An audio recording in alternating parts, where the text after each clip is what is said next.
اعوذ باللہ من الشیطان الرجیم بسم اللہ الرحمن الرحیم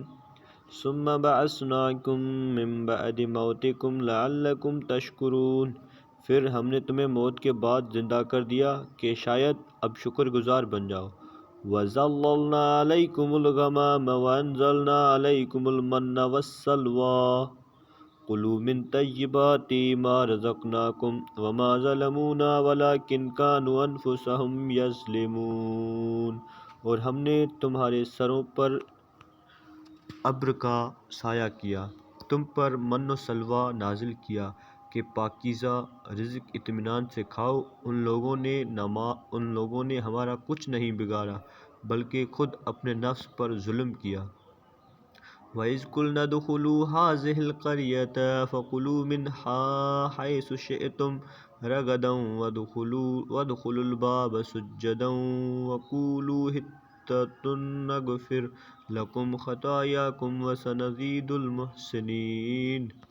اور وہ وقت بھی یاد کرو جب ہم نے کہا کہ اس قریہ میں داخل ہو جاؤ اور جہاں چاہو اطمینان سے کھاؤ، اور دروازے سے سجدہ کرتے ہوئے اور کہتے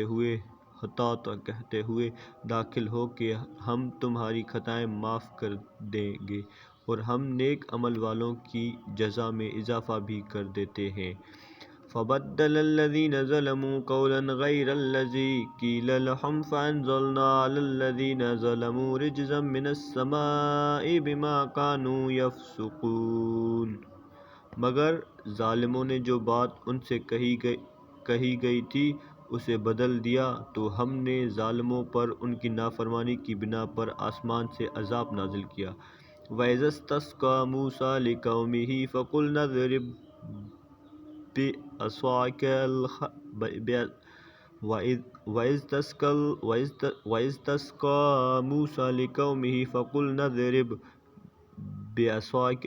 بِّعَصَاكَ الْحَجَرَ فَانْفَجَرَتْ مِنْهُ اثْنَتَا عَشْرَةَ عَيْنًا قَدْ عَلِمَ كُلُّ أُنَاسٍ مَّشْرَبَهُمْ كُلُوا وَاشْرَبُوا مِن رِّزْقِ اللَّهِ وَلَا تَعْثَوْا فِي الْأَرْضِ مُفْسِدِينَ۔ اور اس موقع کو یاد کرو جب موسیٰ علیہ السلام نے اپنی قوم کے لیے پانی کا مطالبہ کیا تو ہم نے کہا کہ اپنا عصا پتھر پر مارو، جس کے نتیجے میں 12 چشمے جاری ہو گئے اور سب نے اپنا اپنا گھاٹ پہچان لیا۔ اب ہم نے کہا کہ من و سلویٰ کھاؤ اور چشم کا پانی پیو اور روئے زمین میں فساد نہ پھیلاؤ۔